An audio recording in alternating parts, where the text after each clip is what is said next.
hello' ছাত্ৰ-ছাত্ৰীসকল কেনে আছা বাৰু মই তোমালোকৰ হীৰামণি মেম নিশ্চয়কৈ চিনি পাইছা চাগে আমি বহু দিনৰ পৰা এটা যাত্ৰাত গৈ আছো ন বাৰু ঠিক আছে আৰম্ভ কৰিছানে নাই পঢ়া শুনা ক্লাছ 11 টো এনেকৈ বাৰু যেনেকৈ নহলেও পঠালা কিন্তু 12ৰ কিন্তু সময় কম নিশ্চয়কৈ মোৰ বিশ্বাস যে তোমালোকে পঢ়িবলৈ আৰম্ভ কৰিছা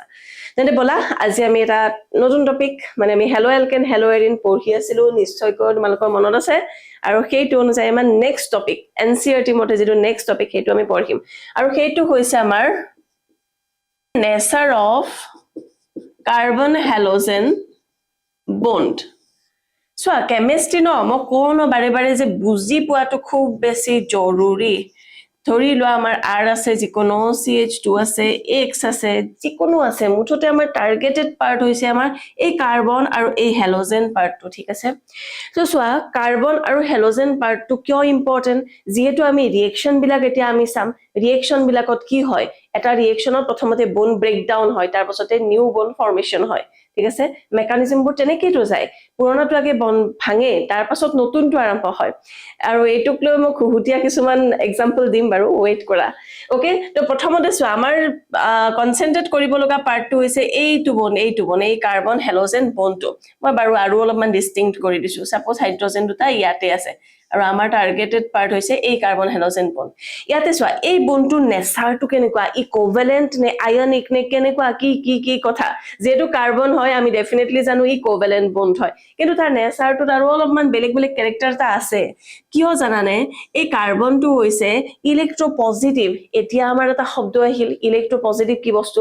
এইটো হৈছে হেলোজেন আৰু ইলেক্ট্ৰোনেগেটিভ এণ্ড ইলেক্ট্ৰোপজিটিভ মানে কি লিখিলোৱা এতিয়াই মই কৈ আছো তোমালোকৰ নোটছ কপিত লিখিলোৱা যে ইলেক্ট্ৰোনেগেটিভ এলিমেন্ট মানে হৈছে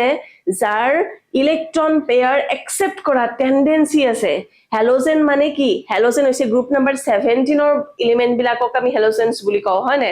তো ফ্লোৰিন ক্লোৰিন ব্ৰোমিন আয়োডিন হে গোটেই বিলাকৰ যদি তুমি ইলেক্ট্ৰনিক কনফিগাৰেচন চোৱা ন 2:8:7 যেনেকৈ ক্লোৰিনৰ থাকে 2:7 যেনেকৈ আমাৰ ফ্লোৰিনৰ থাকে তুমি লাষ্টত ইলেক্ট্ৰন দেখিবা কি 7 আছে আৰু 7 ইলেক্ট্ৰন থাকিলে কি হয় 7 যদি আছে কি অক্টেট হোৱালৈকে তাক মাত্ৰ এটা ইলেক্ট্ৰন লাগে এটা ইলেক্ট্ৰন যেনেকৈ এইটো ক্লোৰিন এটা ইলেক্ট্ৰন হি যদি আৰু পাই যায় ন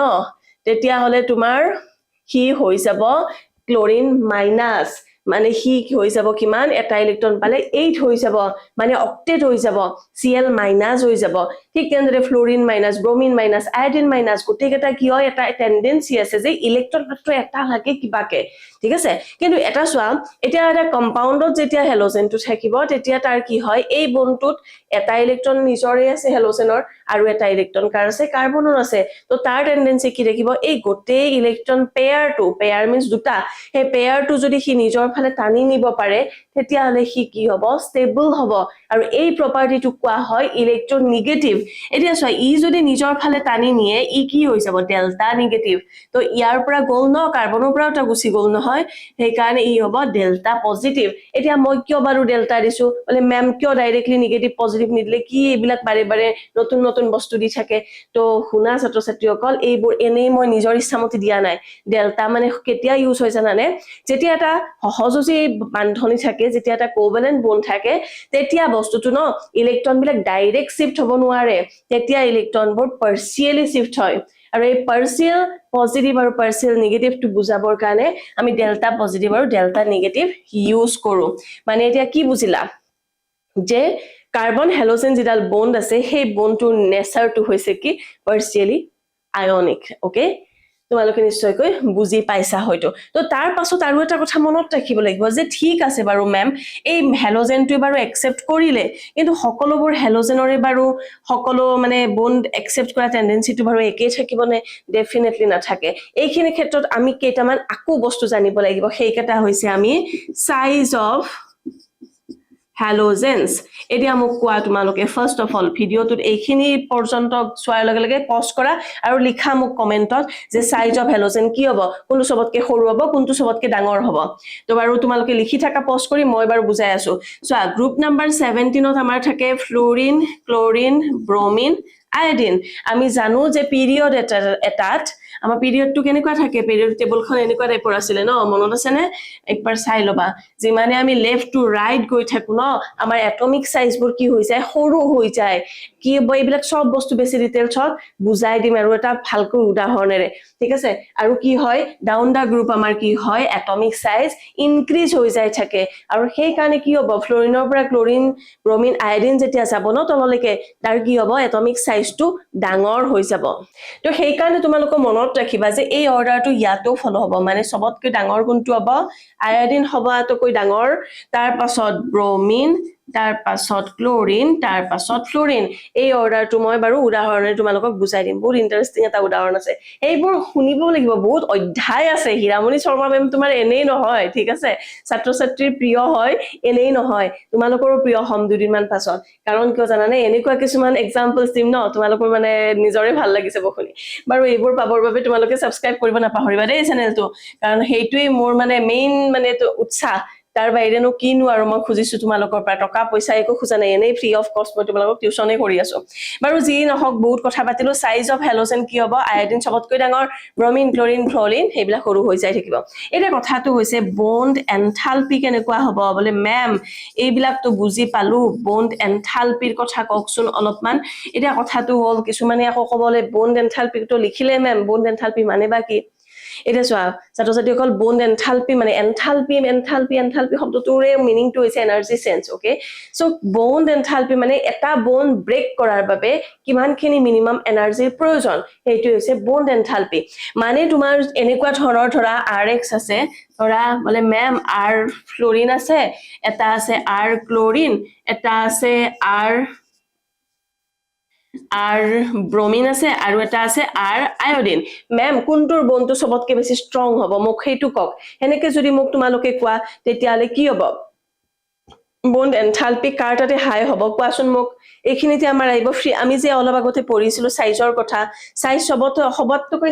সৰু কাৰ আছিলে সাইজ ফ্লোৰিনৰ আছিলে যিমানে সাইজ সৰু ন লিখি থৈ দিয়া নোটছত যে হিমানে ইলেক্ট্ৰনেগেটিভিটি হাই হয় এই কাৰণে ইয়াৰে ফ্লোৰিনৰ ইলেক্ট্ৰনেগেটিভিটি সবতকৈ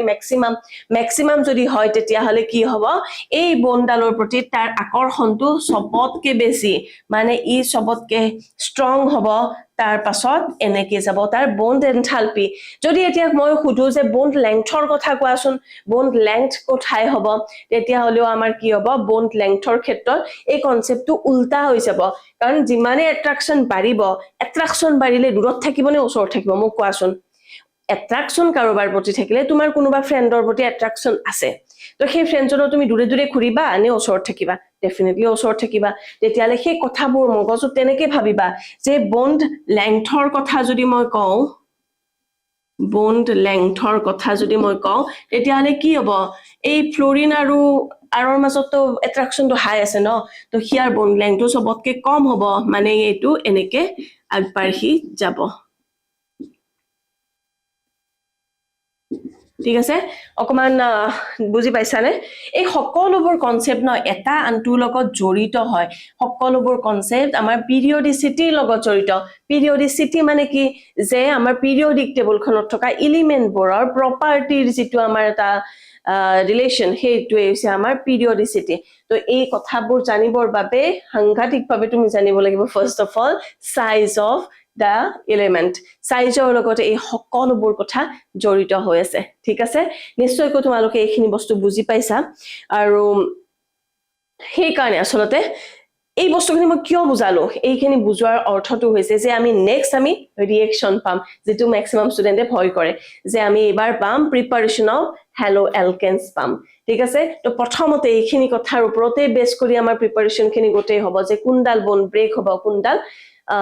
নতুন বন্ড কেনেকে ফৰ্ম হ'ব এইখিনি কথাতে শেষৰটো আজিৰ ভিডিওটোৰ শেষৰটো টপিকটো হৈছে বন্ড ব্ৰেকডাউন আৰু বন্ড ফৰ্মেশনৰ কথাটো কওঁ চোৱা ছাত্ৰ ছাত্ৰীসকল চোৱা ৰিএকচন মানে কি আমাৰ মানুহৰ সম্পৰ্কৰ দৰে ঠিক আছে এটা চোৱা তোমাৰ এজন ফ্ৰেণ্ড আছে ঠিক আছে তুমি ফ্ৰেণ্ড বুলি ভাবা জি বুলি ভাবি থাকা মুঠতে তোমাৰ এজন বহুত ভাল ফ্ৰেণ্ড আছে ঠিক আছে তোমালোক তিনিজন ল'ৰা বা ছোৱালী তিনিজনী ছোৱালী আছা মুঠতে দুজনৰ ফ্ৰেণ্ডশ্বিপটো বহুত বেছি ষ্ট্ৰং তো সেইটো হৈছে একদম আগৰ পৰা আহি থকা ফ্ৰেণ্ডশ্বিপ এই নতুন 3 নম্বৰটোৱে ভাবিছে যে নহয় এই নাম্বাৰটোৰ লগত মোৰ ফ্ৰেণ্ডশ্বিপ বনাব ইচ্ছা আছে তো সেই 3 নম্বৰ জন বা জনীয়ে কি কৰিব যে প্ৰথমতে আগৰ হিয়তৰ ফ্ৰেণ্ডশ্বিপটো ব্ৰেক কৰিব ট্ৰাই কৰিব এইটুকো কিবা এটা কথা ক'ব সেইটুকো কিবা এটা কথা ক'ব যাতে ফ্ৰেণ্ডশ্বিপটো উইক হৈ যায় ঠিক আছে তো ফাৰ্স্ট কামটো হৈছে নিউ বন ফৰ্মেশনৰ কাৰণে আমাৰ কি কৰিব লাগিব পুৰণা ফ্ৰেণ্ডশ্বিপটো বা পুৰণা বনটো আমি ব্ৰেক কৰিব লাগিব তাৰ পাছত সদায় এনেকৈ চেষ্টা কৰি দেখিলে যে বনটো এটা সময়ত ব্ৰেক হৈ গ'ল ব্ৰেক হোৱা সময়ত তোমালোক ষ্টেবল হৈ থাকিবা নে আনষ্টেবল হবা কোৱাচোন ফ্ৰেণ্ডশ্বিপ এটা সাংঘাতিক ডাঙৰ ফ্ৰেণ্ডশ্বিপ এটা আছিল মানে বহু বছৰ ধৰি ফ্ৰেণ্ডশ্বিপটোত আছিলা সকলোৱে জানে তোমালোকৰ ফ্ৰেণ্ডশ্বিপৰ কথা তাৰ পাছত দেখিলা যে ফ্ৰেণ্ডশ্বিপটো ব্ৰেক হৈ গ'ল তাৰ পাছত এতিয়া তোমালোকৰ মনটো কেনেকুৱা লাগিব যে নাই কিবা ভালে নালাগে ক্লাছো কৰি ভাল নালাগে ফুৰিও ভাল নালাগে ফোনতো কথা পাতিব মন নাযায় কাৰো লগত জানো কি হৈ গ'ল সেই জানো কি হৈ গ'ল যে এটা আনষ্টেবল ষ্টেট সেইটো হৈছে আমাৰ ৰিয়েকচন এটাৰ ইণ্টাৰমিডিয়েট ষ্টেট ঠিক আছে আৰু সেইখিনি সময়ত তোমাৰ মনটোত কেনেকুৱা লাগিব মানে কাজ কোনোবা এজন থাকিলে যাৰ লগত মই কথা পাতিব পাৰিলো হয় এই হেনেকুৱা এটা মনোভাৱ থকা সময়তে এই সি নাম্বাৰে এন্টাৰ মাৰিব ঠিক আছে এ আৰু বি তোমালোক দুও লনলি হৈ গলা দুও একদম আনষ্টেবল হৈ আছা সিৰ টাৰ্গেট আছিল এৰ লগত ফ্ৰেণ্ডশ্বিপ কৰাটো এইবাৰ সি এন্টাৰ কৰিব আৰু সেইখিনি সময়তে তাক ক'ব যে তই চিন্তা নকৰিবি তই মোৰ লগত থাক তই মই তোৰ লগত আছো তো তই চিন্তা কিয় কৰিছ এইখিনি কাম কৰি পেলাই সিয়ে এৰ লগত ৰিলেচন কৰিব মানে ফ্ৰেণ্ডশ্বিপ কৰিব আৰু এইটোৱে হৈছে নিউ বৰ্ন ফৰ্মেশন বুজি পালা প্ৰথমতে যেটো এ বিৰ সম্পৰ্ক আছিল তাক কোৱা হয় ৰিয়েক্টেন্ট এই যে সি এন্টাৰ মাৰিলে হি হ'ব ৰিয়েজেন্ট ঠিক আছে আৰু তাৰ পাছত এই যে এটা নতুন ফ্ৰেণ্ডশ্বিপ হল সেইটো হৈছে প্ৰডাক্ট আৰু যে এটা লনলি হৈ থাকিলে হি হৈছে বাই প্ৰডাক্ট ঠিক আছে এই সকলোবোৰ কথা বাৰু আমি এনেকে প্ৰেক্টিক্যালিও চিন্তা কৰিব পাৰো হয়নে নহয় ভাল লাগিছে নে এতিয়া আৰু কেতিয়াবা পাহৰি যাবানে যে বোন ফৰ্মেশন আৰু বোন ব্ৰেকডাউন কেনেকৈ হয় এটা ৰিয়েকচনত ঠিক আছে নেক্সট ভিডিঅলৈকে অপেক্ষা কৰা আমি তাতে হেলো এলকেন বা হেলো এৰিনৰ সম্পূৰ্ণ ৰিয়েকচন চাম বিকজ আমাৰ নেক্সট টপিক হৈছে প্ৰিপাৰেচন অফ হেলো এলকেন এতিয়ালৈকে বুজি পাই আছা নে নাই কমেন্টত জনাবা লগতে এনসিআৰটি পঢ়ি আজিৰ পৰা পঢ়া ষ্টাৰ্ট কৰি দিয়া নোটছ বনাব ষ্টাৰ্ট কৰি দিয়া মই যিখিনি লিখিছো সেইবিলাক লিখি যোৱা লগতে তোমালোকে এনসিআৰটিৰ পৰা নিজাকেও নোটছ বনাব পাৰিবা আৰু যদি এক্সট্ৰাকৈ নোটছ বিচাৰা মোৰ ফালৰ পৰা মোৰ যদি বেলেগ কি অকমান আৰু যদি প্ৰপাৰ গাইডেন্স বিচাৰা এক্সট্ৰা গাইডেন্স তেতিয়াহলে জনাবলৈ নাপাহৰিবা মই নিশ্চয়কৈ তোমালোকৰ বাবে কিবা নহয় কিবা সুবিধা কৰিবলৈ চেষ্টা কৰিম ধন্যবাদ